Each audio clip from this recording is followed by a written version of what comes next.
What's up, everybody, and welcome back to another episode of the Classic Chronicles. In fact, this is the first of three bonus vlogs that you'll be getting this week. And the reason why is because it was a big weekend in the world of professional wrestling, so I figured why not cover it all? I mean, I do cover every major wrestling event that comes our way. So I figured let's just cover all this. So it's gonna start off with WWE Clash at the Castle, which was this past Saturday.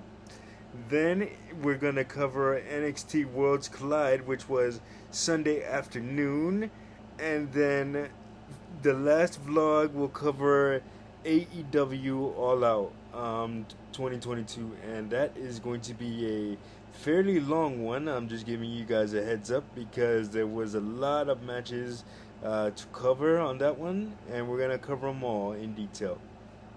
So let's get started with WWE Clash at the Castle. So this, like I said, took place Saturday afternoon on the in the United States, and on the in the United States specifically because of the time difference over there. I believe it is a 5 hour time difference between here and Cardiff, Wales, which is where the event took place. And the reason why this event was so significant for the WWE was because it was the first time that WWE had done a major stadium show in 30 years. So the last time was SummerSlam 1992, and on that night, in the main event, saw the British Bulldog defeat then Intercontinental Champion Bret Hart, and in what is being held as one of the greatest matches in SummerSlam history, and I definitely agree. So that's why it was so significant. So let's go over what happened, and let's see how we're gonna break this thing down. Okay, so on the pre-show, which I did not watch, it was only one match. So on the pre-show, it was the Street Profits and Madcap Moss taking on the Alpha Academy. The Street Profits and Madcap Moss taking on the Alpha Academy. And oh man, who the hell was the other one? Hold on, I have the results right here in front of me. 1 second. Oh yeah. Okay, Austin Theory, Street, and the Alpha Academy. So here we go. Like I said, I did not watch the match. The Street Profits and Madcap Moss ended up picking up the win on that one. So yeah, I mean, probably a typical pre-show match, probably 15 minutes. Probably great, fun back and forth match. Theory would go on to play a role in later in the night, and we'll get to that in a few. But as for the main show, the show kicked off with Damage Control, consisting of Bayley, Io Sky, and Dakota Kai, taking on the team of Bianca Belair, the Raw Women's Champion Bianca Belair, Alexa Bliss, and Asuka. And Damage Control ended up picking up the win after a great back and forth match. It was significant because Bayley ended up pinning Bianca Belair to obtain the win for her team. And I believe that is the first time that Bianca Belair suffered a pinfall loss on WWE television in well over a year. So that is definitely something to look out for. I believe they're setting up a Raw Women's Championship program between the two, and eventually Bayley will probably dethrone Bianca Belair and become the new Raw Women's Champion. Next, what do you call it? The next match on the card was an absolute war, as we all expected it to be. So it was Gunther formerly known as Walter, taking on Sheamus for the Intercontinental Championship, and this one, like I said, was a war, man. These two beat the high holy hell out of each other, and I enjoyed every second of it. Gunther ended up actually picking up the win, and it was cool to see Imperium back on the main roster. Imperium was a group that Gunther headed in NXT, consisting of himself, Ludwig Kaiser, formerly known as Marcel Bratel. I don't even know if I'm pronouncing that right, and Fabian Eichner, and now he goes by Giovanni Ricci on the. He was repackaged as Giovanni Ricci. So yeah, it was cool to see Imperium, and then Sheamus, of course, had Butch, aka Pete Dunne, by his side, and Ridge Holland, and they made up the Brawling Brutes. They eliminated each other early, so it was strictly a one-on-one match, and it was a hell of a war. So yeah, that was a really fun one. Next up, it was Edge and Rey Mysterio taking on the Judgment Day, Finn Balor and Damian Priest. The Edge and Rey Mysterio ended up picking up the win, and they ended up. It was a cool reuniting. It was cool to see Edge and Rey Mysterio team up again. They haven't teamed together in 20 years, considering because Edge, just recently came back after a 9-year absence. So it was really cool to see former tag team champions team up again.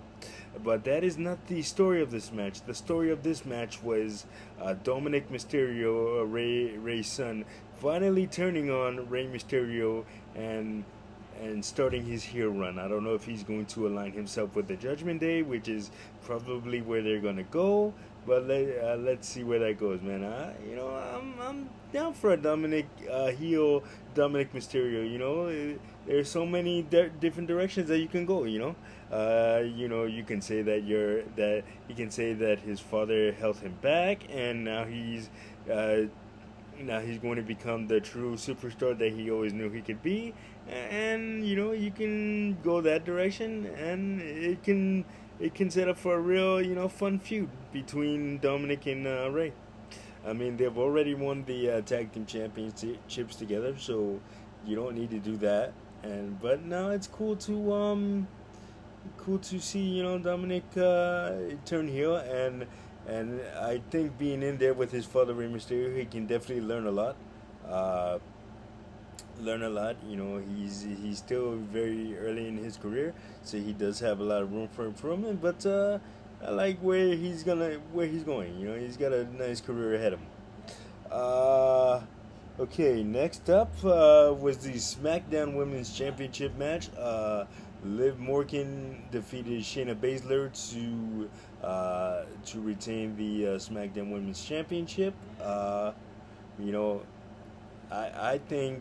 I think it would be cool as cool as it would be to see Shayna win the SmackDown Women's Championship. I also think it would be cool if they teamed Shayna with Ronda Rousey, and they were able to win the Women's Tag Team Championships. No disrespect to Raquel Rodriguez and Aaliyah, who are the current Women's Tag Team Champions, WWE Women's Tag Team Champions, I should say.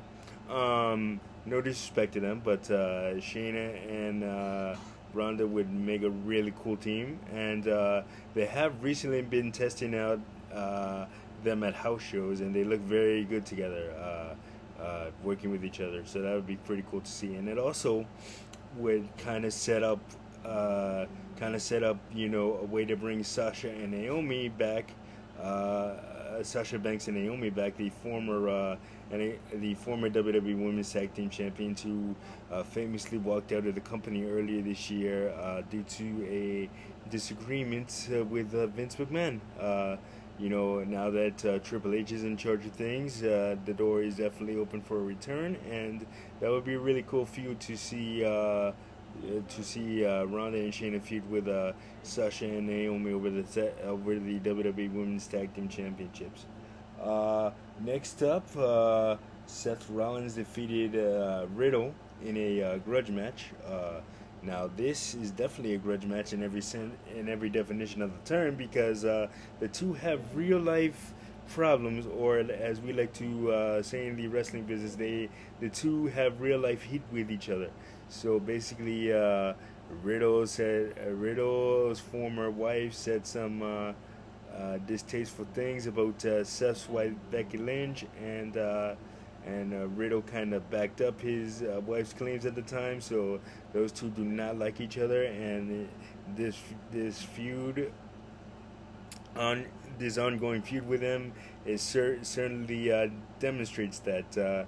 You had a segment on the Raw before Clash at the Castle where they kind of channeled the Daniel Cormier thing, where Daniel Cormier had some choice words for, I forgot who his opponent was at the time. I believe it was John Jones, and they had some choice words for each other after the cameras cut, and Riddle showed some aggression, saying that he was going to fuck up Seth Rollins for the comments that he made toward his family. Seth Rollins had said that his Riddle's ex-wife divorced him, and the kids don't want to see him. His kids don't want to see him. So it was pretty cool to watch. And I've always said that to people that the best storylines, sometimes the best storylines in professional wrestling revolve around real life situations, and this is definitely a very good example of that. And gotta give it to Seth, man, channeling his inner Elton John, Rocket Man vibes with his gear that he came out in. Definitely look for a picture. Just type in Seth Rollins Rocket Man gear, and you'll probably find it. Really cool. And of course that led to the main event. Roman Reigns took on Drew McIntyre for the WWE Undisputed Universal Championship.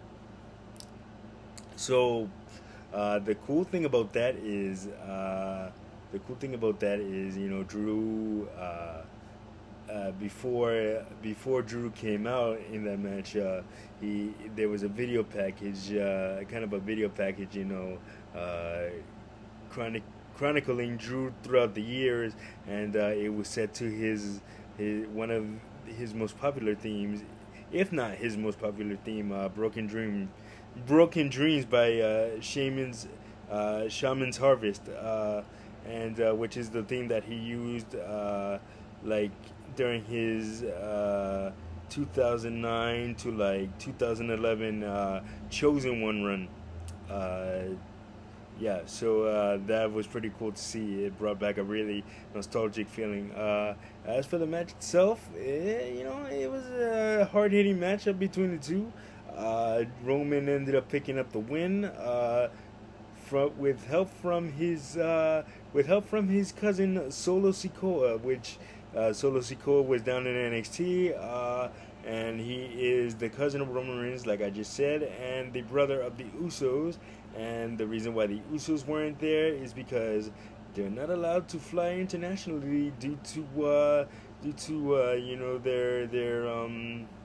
DUIs. I definitely hope that they get the help they need. They're amazing, incredible talent, and they're on a hell of a run right now as the undisputed WWE Tag Team Champions. So hopefully that gets resolved in the future. But so like I said, Theory played a role in that match too at one point, where when Drew McIntyre and Roman Reigns were both down for the count, Theory tried to cash in his Money in the Bank briefcase and tried to win the WWE Undisputed World Championship, but he was stopped by boxing superstar Tyson Fury, and he was knocked out. And speaking of Tyson Fury, he after the whole after Roman got the win and got out of there, he stayed with Drew McIntyre for a little bit, and I'm glad the cameras decided to catch this because it was a really fun moment. They sang.